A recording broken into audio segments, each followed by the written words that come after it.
yung kaninang nag-review na 10 hours bago maano. In fairness, you will welcome spammers with this app. Sabi niya ganon. Keep on pushing me to loan again after declining the offer. Mga Mima, may isang Ola tayong ire-review ngayon sa video na ito. It's been overdue na hindi natin ito nababalikan. Kasi dati siyang Ola. Dati siyang unrecorded na Ola. Pero titignan natin kung recorded na siya. Kasi may pinagbago. Malaki ang kanyang pinagbago. Parang nagpabotok siya ng bunggong. Nagparetoke. Dati kasi siyang syangit. Dati siyang fangit. Ngayon, nagparetoke na siya ng bonggang-bongga. Siyempre, maganda na daw siya. Di umano. Kasi nga, more botox na siya. Charot. So, anyways, babalikan natin siya. Sino ba Itechiwang tinutukoy ko? Walang iba kundi si Kashify. Is it Kashify or Kashify? Kashifi? parang ang pangit ng pronunciation ng Kashifi. It's giving diamond peel. Charot. Anyways, balikan natin siya. As you can see, dito sa App Store, siya si Kashify Fast and Safe Loan. So, dati siyang Kashola. Okay, kung matatandaan niyo yung Kashola, unrecorded siya, tsaka super jarasor siya, ng bonggang-bongga. Tsaka ang dami niyang mga complaints. So, parang, ang dating niya noon, kung napanood niyo yung video na ite, kasi meron tayong video dito na Kashola, ang dating niya is parang scammer, te. So, malaki daw ang pinagbago niya, pero titignan natin. Pero, it's giving kamukha ng isang online lending app. Okay, may kamukha siya. Kamukha niya si Big Loan. Di ba ganito yung kulay ni Big Loan? So, anyways, i-double check natin ng mabuti. Kasi ang sinasabi niya dito, pero wait lang, bago tayo magpatuloy mga Mima, sa mga bago pa lang dito sa channel na ite, baka naman mag-subscribe na kayo now na. I-click nyo na yung notification bell. Nakikita nyo yung bell na ite, i-click nyo lang yan. Diba? Para every time na magkakaroon tayo ng ganitong mga review ng mga Ola, kayong unang majajambo na ng Chika Bomb. And of course, meron din tayong SOCMED. Hindi tayo magpapatalo. Talaga naman, umaaura tayo doon. Nag-update tayo ng mga posts and kinembulars. So, huwag niyo kakalimutan mag-follow sa aking TikTok at saka sa Facebook. Talaga naman mga memorya. Ano pang hinihintay mo? Mag-subscribe ka na at mag-follow ka na. Kasi dito sa channel na to, nagre-review tayo ng financial products and services. That's including savings, loans, credit cards, at syempre, ang mga Jola. Diba? Kaya mag-subscribe ka na. So, ipagpatuloy na natin Itechiwang panghihimay-himay at kajutahan natin dito. Okay, anyway, sabi niya, approval in minutes, quick steps, smooth process, get cash when you need it. Sabi niya ganan. Fast cash daw siya, walang delays. Talaga? Walang delays? Hindi kayo nire-regla? Charot. Okay. Download the Kashola app and apply for same-day loan. So, hindi na siya Kashola, no? Kashify na siya. Simple and convenient. No guarantor, no collateral, just one valid ID. Paano nga ba siya i-pronounce talaga? Kashify? Kashifi? Or, ano ba talaga? Paano ba yung pronunciation? Basta Kashify na lang. Pa-comment naman dito sa video kung paano yung pronunciation niya. Anyways, sabi niya, easy to pay, easy to manage, multiple payment options for stress-free, on-time payments. And thank you. Charot. Tapos, flexible payment terms daw siya. May installment period siya na up to 6 months or 6 installment, 180 days ha. Ang loan amount na po pwede mong majutang is up to 50,000 Kinembullar pesos. Enjoy a higher credit limit to cover bigger needs. Sabi niya ganon. So, syempre, i-check natin. Si Kashify ay isang SEC registered.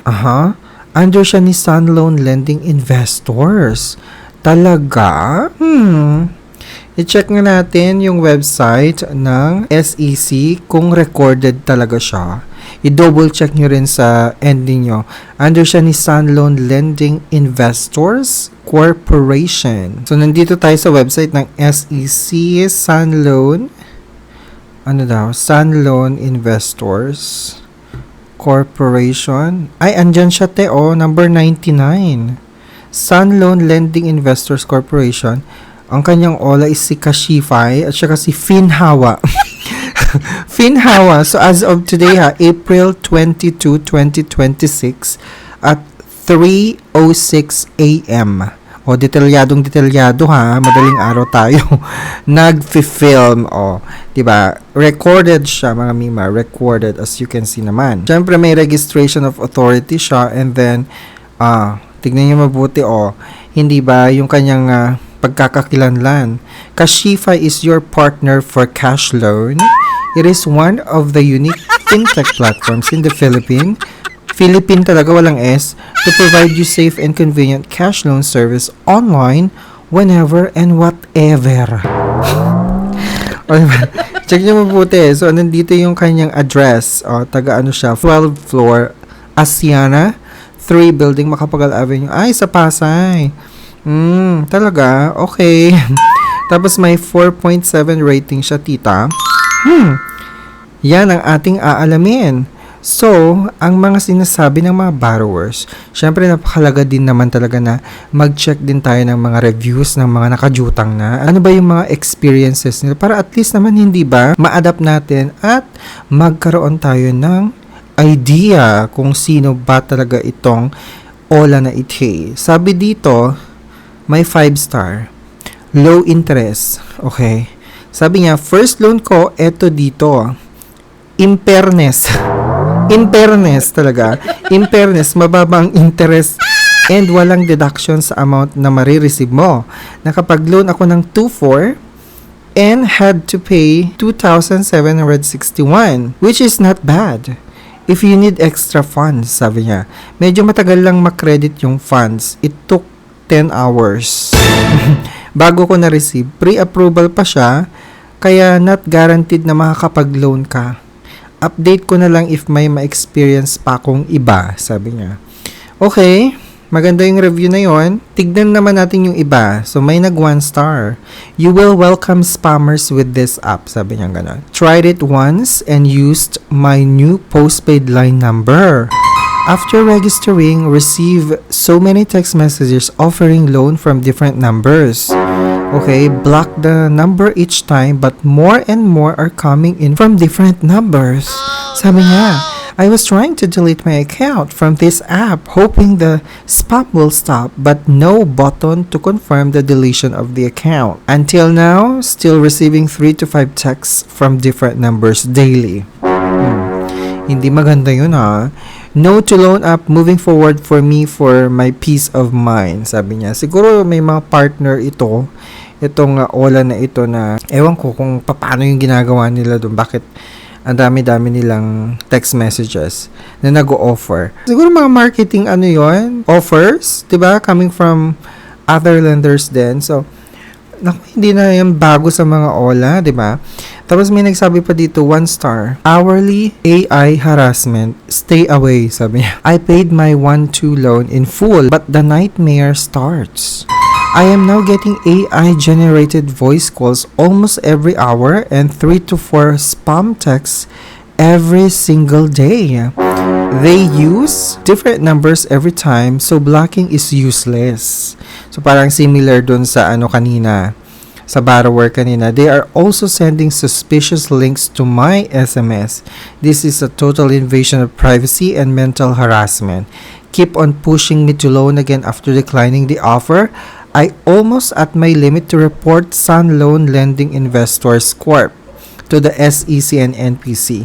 Think twice before trying this app. Do not download this app if you value your peace of mind. Sabi niya ganon. Okay, terms problem, sabi naman niya. 3 star. Pakiayos yung terms of payment ko. Imbes na 3 terms lang, click ko naging 6 terms.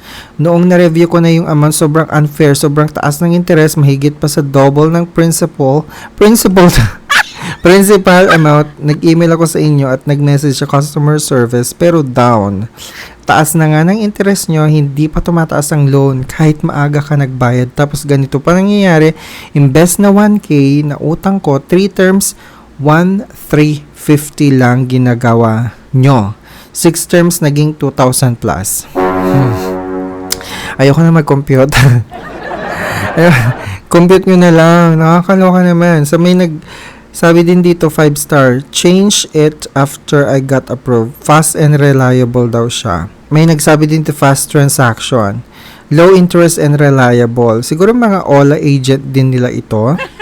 Tapos easy to apply daw, such as smooth application. Hope I am approved. Sabi naman niya. May nagsabi din dito, harassment. 1 star. 3 days before my due date and they are already spamming calls and harassment texts, telling you that they will post your info and picture online. 3 days before the due date, I would not recommend trying this app, not unless you are very desperate and in need of cash na. Diyos ko naman, nakakalore ka. So, syempre, inopen natin yung app, nag-ask siya ng notifications, permissions, o diba? Ganito yung kanyang proseso. Syempre, manghihingi yan ng phone number to register, pati yung password din. And then, kailangan mong i-grant din yung location. Diba? You have to grant the permission na location. After that, ito na yung bungad sa akin sa homepage, 25,000 loan amount daw. Sabi niya kanina, up to 50,000 pesos, diba? Tapos, ang process, ang process daw niya is as fast as 3 minutes, talaga lang. 91 to 180 days. Yung process niya siguro sa application process, diba? 3 minutes, mabilis lang, di ba? Kasi kailangan mo mag-fill out, hindi ba? Yung kaninang nag-review na 10 hours bago ma-disburse yung approved loan, ay hindi yon mabilis. Mabagal yon. Dito naman sa susunod, so basic information ang kinukuha sa'yo, like your residential address, yung education mo, tapos yung job information din. Tapos, in fairness dito, 2 contact information lang ang kinukuha niya. And then, may pa-facial recognition na siya agad. Kailangan mag-facial recognition. And then, after that, bago ka mag-facial recognition, nag-ask pa siya ng permission to grant your camera. Para, syempre, ma-capture yung face lock mo, di ba? And then, after that, humingi na siya ng ID. Ito yung mga ID na recommended niya. UMID, SSID, PRC, passport. Tas yung other ID naman, pwedeng national at saka driver's license. Mabilis lang yung application process niya. It will not take you 3 minutes, siguro 2 minutes lang. Kasi nga, konti lang naman yung impormasyon na kukunin niya or nire-require niya. So, after that, clinic ko na yung get credit limit. Tapos, may paganito na siya. Please check the network if the network is normal. Please contact CS. Thank you for your support. Ano yun? Hindi ko magets. Pero, syempre, pumunta na agad ako dun sa homepage para i-check kung talagang nagpa-process na siya. Sabi niya, credit limit is being calculated. The review process may take up to 30 minutes. And you will be notified at the result by SMS. Please be patient. Sabi niya ganon. So, syempre, nag-antay-antay ako. Hindi na ako makaantay. Clinose ko na. Diba? Yung app. Kasi ang tagal niya eh. Pero may napansin tayo dito about dun sa pagkakakilanlan ni Kashify. So, noong 2023, Kasyola siya. Sabi ko nga sa inyo, dati siyang Kasyola. So, started up Kasyola noong 2023. Tapos, noong 2026, ngayong year na to, nag-rebrand na siya into Kashify. Kasyola rebrands to Kashify. Pero ito yung nakaka-confuse sa mga ibang borrower. Kasi may mga ibang borrowers na binabanggit yung legit at kilalang online lending na medyo may pagkakahawig doon sa spelling ng pangalan at saka doon sa bigkas ng pangalan, which is yung Kasyalo. Sabi naman na dito, at least na-admit ni Kasyola or ni Kashify na si Kasyola ay hindi affiliated with Kasyalo. Hindi naman talaga siya si Kasyalo. So, sa mga nakukonfuse or medyo nalilito talaga na pag-iisa nila si Kasyola at saka si Kasyalo. Siguro one of the reason na rin kaya nag-rebrand si Kasyola. Dahil nga doon siguro, no? Hindi kaya? Feeling ko ganun yun. Kaya siya nag-rebrand na Kashify kasi nga medyo na pag-iisa ng ibang borrowers si Kasyola at saka si Kasyalo. Magkaiba po yun Magkaiba pong Ola yun. Okay. So, maliwanag yun May pa-notice pa siya Okay, Kashify Advisory. Messages you receive from Kashify may temporarily display Peso Plus as the sender. This is part of a system update and all communications remain official and authorized. So, ibig sabihin, yung mga natatanggap natin na peso plus na mga text messages na galing dito ay si Kashify pala? Talaga? Okay, pa-comment naman sa mga nakatanggap ng mga ganong text messages from peso plus. Kasi parang feeling ko may mga natatanggap akong ganyan. Hindi ko lang siya pinapansin, sobrang dami ng mga ola na nagte-text sa akin. Siyempre, nung pagka-check ko, after siguro mga couple of hours, kasi binalikan ko siya after like 2 hours, kasi may trabaho ako, nung nagtatry ako. Tapos, para lang ma-check ko, yung kaibuturan at yung kaloob-looban ng Kashify na Iche. Okay, kaloob-looban talaga ng Kashify. Anyways, na-reject tayo agad. Please try again after 29 days daw. Maintaining good credit will help you pass the review. So, hindi ko na inalam kung bakit ako na-decline or whatnot. Anyways, hindi naman siya kawalan. Okay. So, kung may mga experiences kayo kay Kashify, pa-comment naman dito sa video na ito para at least magkaroon din ng idea yung mga ibang tao at knowledge, hindi ba kaalaman bago natin applyin yung mga ganitong ola. So, kung naghahanap ka ng alternative cash loan na pwede mong jutangan in times of needs, dito ka na sa mga alternative cash loan na legit, mga mima. Meron akong mga links dito sa comment section. Pwede nyo i-try yan. Pero syempre, wag nyo kakalimutang magbasa muna kayo ng terms and conditions bago nyo applyan ang mga ito. Napaka-importante yan. Hindi basta-basta ang pagjutang. May kaakibat na obligasyon talaga yan at saka responsibility. Kagaya nga ng lagi kong sinasabi sa inyo, be a responsible jutangera. Maraming salamat. Till our next video, mga mima. Don't forget to subscribe. Now na!